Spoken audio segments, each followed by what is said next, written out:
Assalamualaikum warahmatullahi wabarakatuh.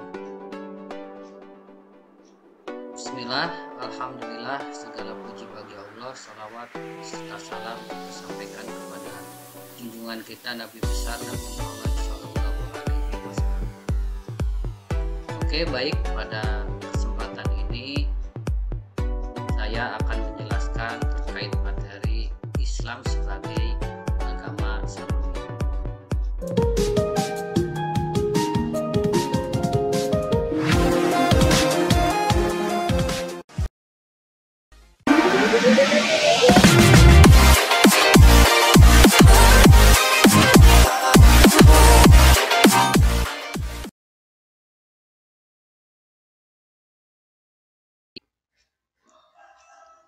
Selanjutnya kita akan bahas pengertian dari agama samawi itu. Namun sebelumnya saya akan bahas dulu pengertian agama menurut etimologi. Di antaranya pengertian agama berasal dari bahasa Sanskerta, itu terdiri dari dua suku kata, yaitu a berarti tidak dan gama itu berarti kacau. Jadi agama itu artinya tidak kacau. Sedangkan secara terminologis, saya kutip dari Kamus Besar Bahasa Indonesia, agama itu adalah sebuah aturan yang mengandung sistem kredo atau tata keimanan, keyakinan atas adanya Tuhan. Dan ini merupakan sistem ritual tata peribadatan manusia kepada Tuhan, dan ini juga sebagai sistem norma, yaitu kaidah yang mengatur hubungan manusia dengan manusia dan manusia dengan alam sesuai dengan keimanan dan tata peribadatan itu. Nah, kalau dilihat dari sosiologi, agama itu memiliki pengertian gejala sosial yang umum dan dimiliki oleh seluruh masyarakat di dunia tanpa kecuali. Jadi agama itu adalah merupakan salah satu aspek dalam kehidupan sosial dan bagian dari sistem sosial suatu masyarakat. Agama samawi itu disebut juga dengan agama Abrahamik gitu ya. Pokoknya pengertian agama yang berasal dari langit atau berlandaskan wahyu dari Tuhan. Dilihat dari asal usulnya ya, diinformasikan bahwa Yahudi dan Kristen itu termasuk agama samawi selain Islam. Kenapa? Karena agama Yahudi, Kristen, dan Islam itu memiliki jalan cerita yang sama seperti dalam hal kenabian.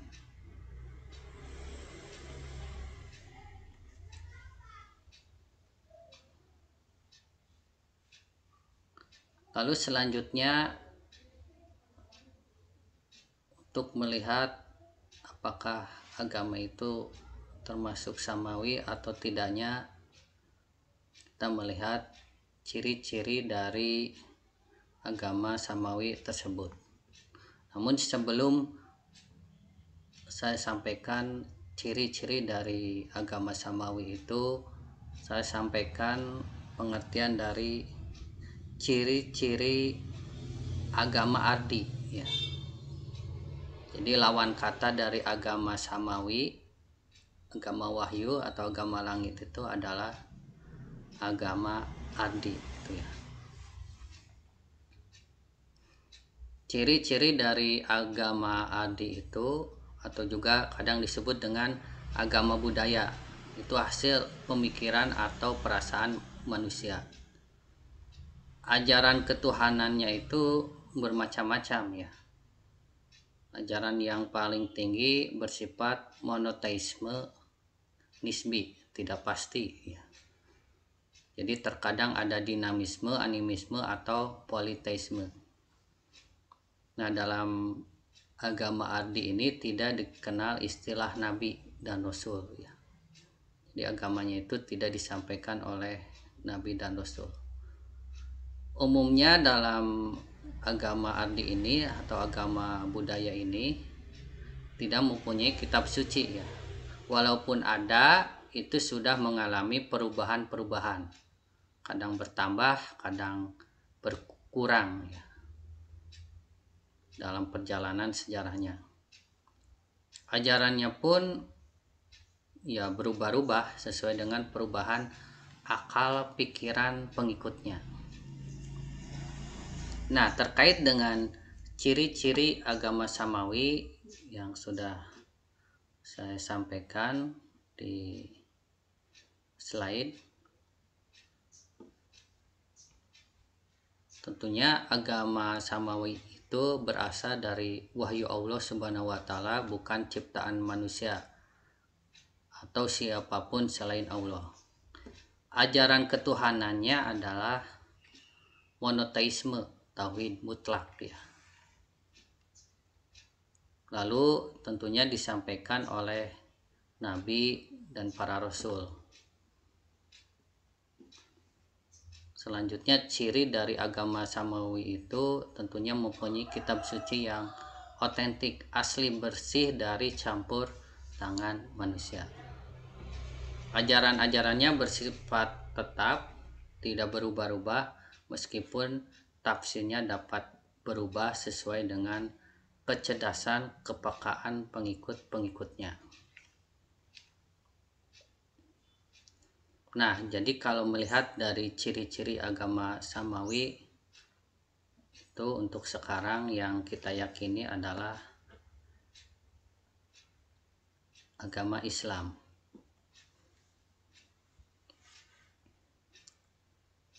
Dilihat dari pengertiannya secara bahasa, Islam itu artinya berserah diri kepada Allah. Ini kata Islam berasal dari kata salima yaslamu, salamatan yang berarti selamat, tidak cacat dan bahagia, atau salima yaslamu silman. Nah, agama Islam itu tidak dikaitkan dengan nama pembawanya atau tidak dikaitkan kepada umatnya, tempat kelahirannya sebagaimana agama yang lain. Seperti dalam agama Kristen itu ada istilah agama Masehi terkait namanya Isa Al-Masih, atau terkait tempat kelahirannya Nabi Isa itu di Nazaret. Jadi ada istilah Kristen itu adalah agama Nasrani atau Nasoro gitu ya. Atau Kristen itu dikaitkan dengan namanya dari istilah Yesus Kristus, jadi Kristen. Atau kalau lihat agama Buddha itu berdasarkan pendirinya, yaitu Buddha Gautama. Atau ada agama Zoroaster, agama penyembah api, itu dikaitkan oleh pendirinya Zarathustra gitu ya. Ada agama Yahudi itu dikaitkan dengan nama suku Yahuza ya, tempat dilahirkannya agama Yahudi, dan banyak lagi contoh-contohnya.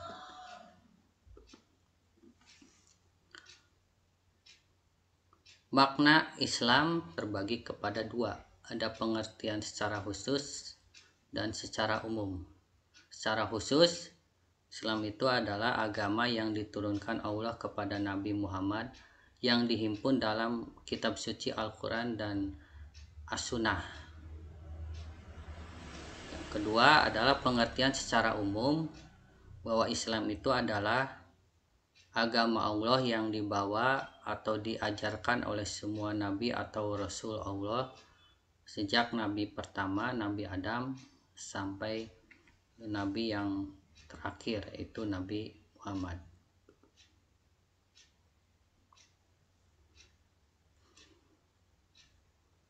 Islam adalah agama Allah sebagai agama yang diterima di sisinya. Jadi tiada agama yang Allah ridhoi melainkan Islam. Allah menyatakan dalam Al-Quran surat Ali Imran ayat 19 bahwa agama yang diterima di sisi Allah hanyalah Islam. Inna dina indaullahil Islam. Maka ini adalah pernyataan mutlak yang tak ada satu orang pun yang dapat membantah. Nah, berdasarkan ayat ini, kita sebagai seorang muslim meyakini bahwa bagi siapa saja yang ingin menyembah atau beribadah kepada Allah, tentunya harus memeluk agama Islam. Seseorang harus menjadikan Islam itu sebagai syariatnya untuk dapat menyembah Allah. Imam Ibnu Katsir menafsirkan ayat ini dengan berkata,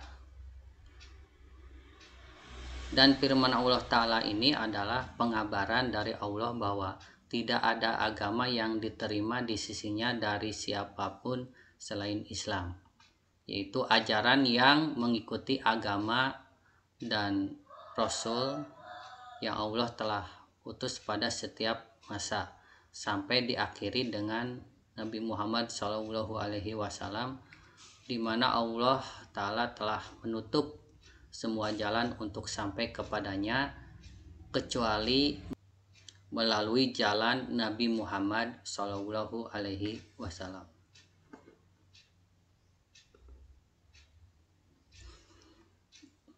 Ajaran Islam adalah termasuk ajaran tauhid atau monoteisme mutlak, sebagaimana dalam surat Al-Ikhlas.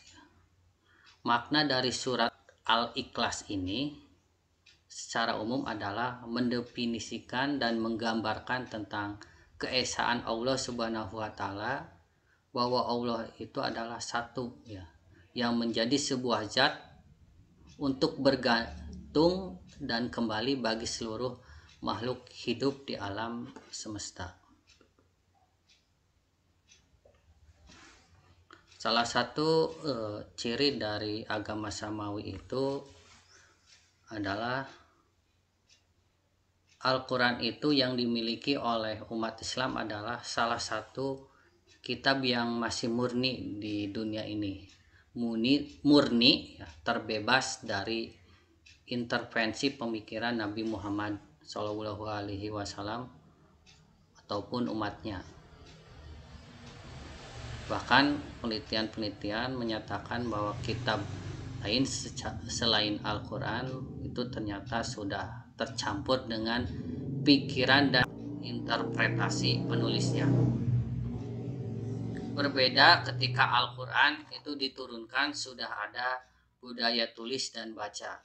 Nah, sehingga ketika Nabi Muhammad SAW mendapatkan wahyu, Nabi langsung memerintahkan Zaid bin Sabit untuk menuliskan, baik itu di daun, pelepah korma, dan lain-lain, serta memerintahkan sahabatnya untuk menghafalnya.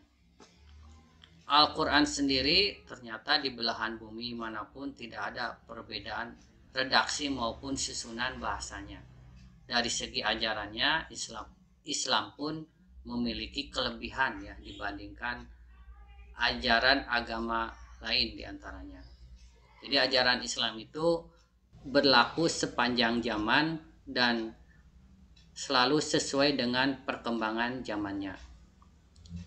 Hal ini karena Al-Quran berbicara tentang masa lalu, kisah lalu, atau sejarah gitu, ya.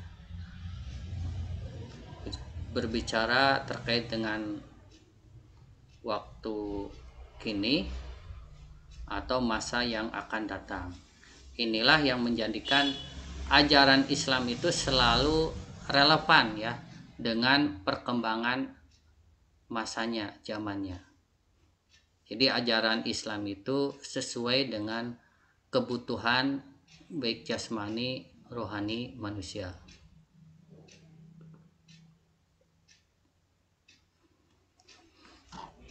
Dan bukti bahwa Al-Quran itu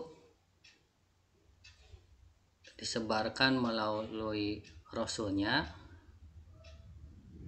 kita bisa lihat dari surat Al-Anbiya ayat 25.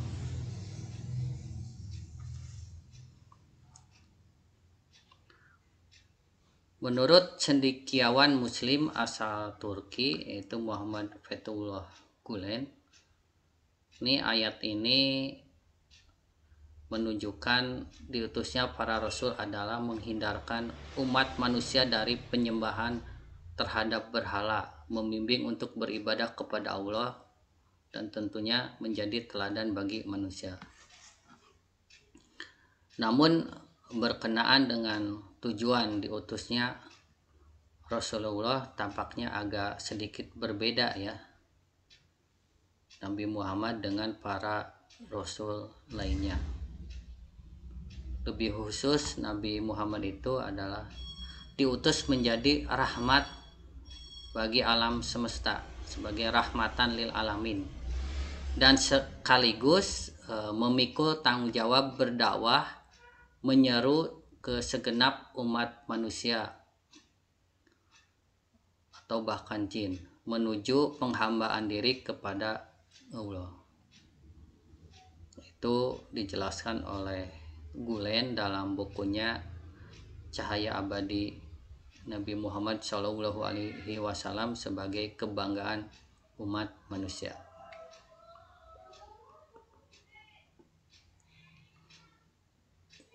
Oke, baik, cukup sekian, terima kasih, semoga bermanfaat.